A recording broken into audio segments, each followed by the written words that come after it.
Halo, assalamualaikum warahmatullahi wabarakatuh. Nama aku Rina Herlina. Ini video pertama aku di YouTube. Di video pertama ini aku akan mempresentasikan singkat apa itu hardware dan apa itu brandware. Langsung aja kali ya ke materinya.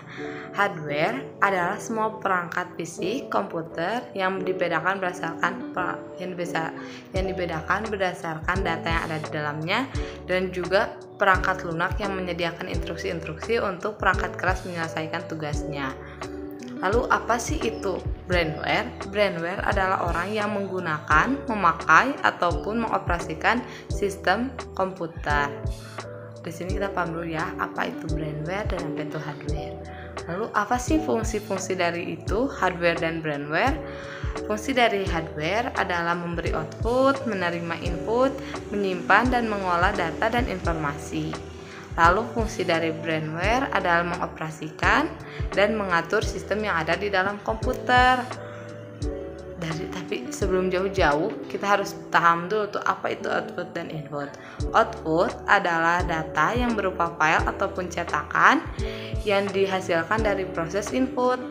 Sedangkan input sendiri adalah data yang dimasukkan ke komputer lewat input debit yang nanti akan diproses dan menghasilkan data output. Ini kita paham ya apa itu dulu output dan input. Lalu ada 5 jenis hardware, yaitu pertama hardware proses, hardware input, hardware output, hardware proses, ada perangkat tambahan dan juga perangkat lainnya. Lalu cara kerja hardware itu seperti apa sih? Berdasarkan instruksi dasarnya, hardware ada 3 instruksi dasar untuk menjalankannya ataupun ya cara kerja hardwarenya.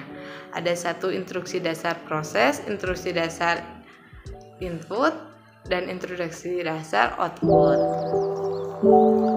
Kan kita udah paham nih ya cara kerjanya, fungsinya, dan juga pengertiannya. Lalu apa sih contoh-contoh dari hardware dan brandware?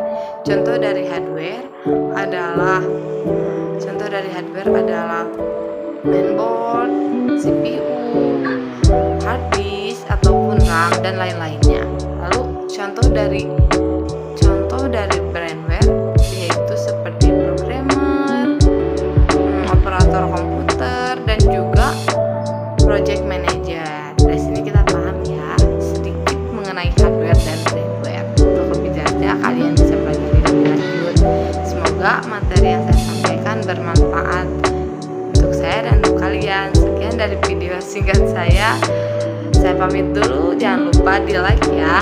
Assalamualaikum warahmatullahi wabarakatuh.